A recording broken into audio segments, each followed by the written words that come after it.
Welcome to our weekly show on historical people. Today, historian Dr. Brian Seymour is going to talk about a very colourful personality indeed. Dr. Seymour. Thank you, Desmond.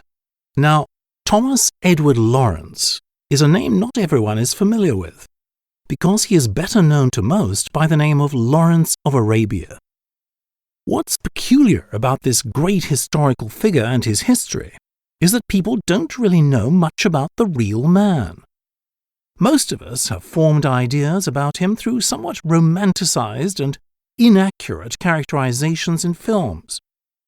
For example, he is often portrayed as being tall and handsome, but in actual fact he was only 1.67 meters tall, whereas the average height for men at the time was 1.79. He also appeared to have a head too large for his body. Now, let's talk about the real man. Firstly, many people seem to believe that he is English, but in fact he was born in Wales in 1888.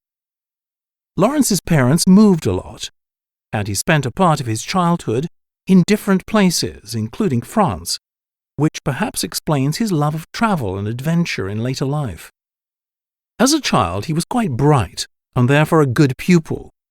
He could already read English at the age of 4 and Latin by 6.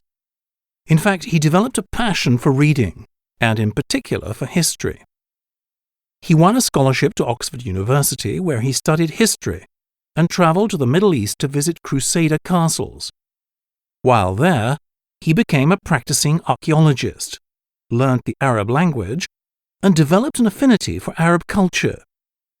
When war broke out in 1914, he was sent back to the Middle East by the British Army.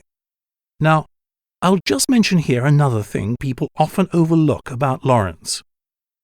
It seems that he had a serious disrespect for authority and discipline. It is said that he never put on his uniform right, and one of his superiors even called him the untidiest officer in the British Army. Anyway, while in the Middle East, he lived among the Bedouins, helped defeat the Turks, and gained his fame as a great military leader and hero, and of course became known as Lawrence of Arabia. He wasn't particularly happy with celebrity status, and to escape this fame he joined the Royal Air Force and served in India. Lawrence loved speed and enjoyed working with the Air Force and with motor engines. However, in 1935, Lawrence retired. He was practicing his favorite hobby of riding his motorbike when he crashed trying to avoid 2 boys who suddenly appeared in front of him. He was only 45 years old. His memory, however, lives on as one of the most intriguing characters in history.